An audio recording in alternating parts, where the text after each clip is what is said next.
Hi, என்னோடய super மீட்டியோ 650 எடுத்து ஒரு ஃபியூ டேஸ், தட் மீன்ஸ் ஒரு 3 டேஸ் ஆகும்.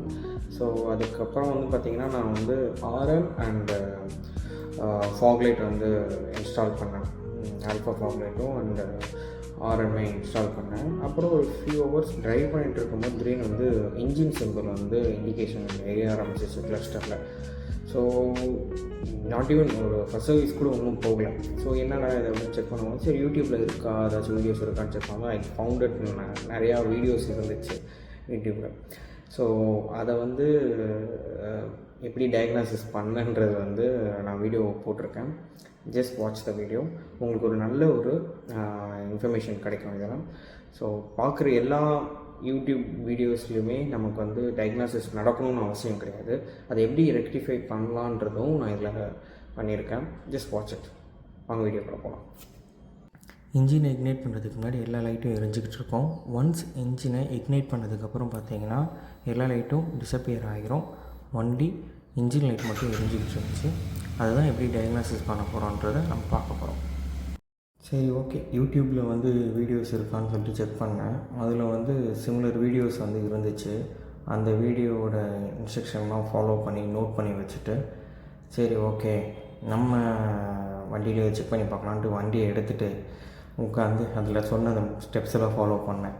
அந்த ஸ்டெப் என்னென்னா, ஆக்சிலரேஷன் இதை வந்து நல்லா க்ரிப்பாக பிடிச்சிட்டு வண்டியை வந்து சும்மா ஜஸ்ட் இக்னைட் பண்ணுறதுக்கு முன்னாடி நார்மலாக ஐடியல் ஃபோனில் போட்டுட்டு 3 தடவை வந்து ஆஃப் அண்ட் ஆன் பண்ணணும். வித் பிரேக் பார்த்திங்கன்னா ஒரு 5 செகண்ட்ஸ் பிரேக்கில் வந்து ஆஃப் அண்ட் ஆன்னு சொல்லிட்டு அந்த ஆக்சிலரேஷன் நம்ம பிடிச்சிட்டு ஃபுல் த்ராட்டில் கொடுக்கணும்.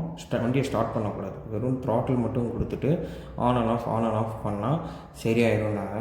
ஆனால் சரியாகவே இல்லை. நம்மளோட சயின்டிஸ்ட் மூலையெல்லாம் ஒதுக்கி வச்சுட்டு பக்கத்தில் இருக்க காட்டு பக்கம் ஆரி சர்வீஸ் சென்டர் கால் பண்ணி கேட்டேன்.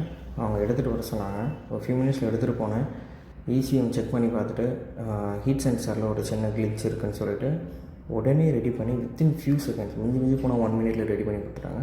One of the best service ever got from Aari. Thanks to Aari காட்டு பக்கம் சர்வீஸ் சென்டர். இந்த மாதிரி யூடியூப் வீடியோஸ் வந்து நிறைய பேருக்கு ரிசால்வ் ஆகிருக்கு யூடியூப் வீடியோ பார்த்து அப்படின்னு சொல்லி நான் பாரேன். நிறைய கமெண்ட்ஸுமே பார்த்தேன் அந்த வீடியோஸோட கமெண்ட்ஸில். ஸோ எல்லா ப்ராப்ளமும் ஒன்றும் கிடையாது. அதை நான் எப்பவும் சொல்கிறேன். ECM ஃபஸ்ட்டு செக் பண்ணணும். டயக்னாசிஸ் பண்ணி பார்த்தா தான் தெரியும் என்ன ப்ராப்ளம்னு. மைனராக இருக்குது, நம்மளே யூடியூப் வீடியோ பார்த்து அதை ஹைட் பண்ணிவிட்டு அது பெரிய இஷ்யூவாக கொண்டு வந்து வண்டியில் ப்ராப்ளம் கொண்டு வந்து விடலாம். ஸோ எதா ப்ராப்ளம் வந்துச்சு அப்படின்னா ஆத்தரைஸ்டு சர்வீஸ் பர்சனுக்கு கால் பண்ணி செக் பண்ணிக்கோங்க. இந்த ப்ராப்ளம் வந்து மைனராக இல்லை மேஜரான்னு சொல்லி செக் பண்ணிக்கோங்க. அதுக்கேற்ற மாதிரி சர்வீஸ் டீமையும் நீங்கள் கான்டாக்ட் பண்ணி பாருங்கள். உடனே பார்க்குறது நல்லது. ஸோ ஏன்னா நம்ம நிறைய காசு போட்டு அந்த ட்ரீம் பைக்கை வாங்கியிருப்போம். அதில் எந்த ப்ராப்ளம் வந்தாலுமே நம்ம சர்வீஸ் பர்சனை செக் பண்ணுறது தான் பெட்டர் ஆப்ஷன்.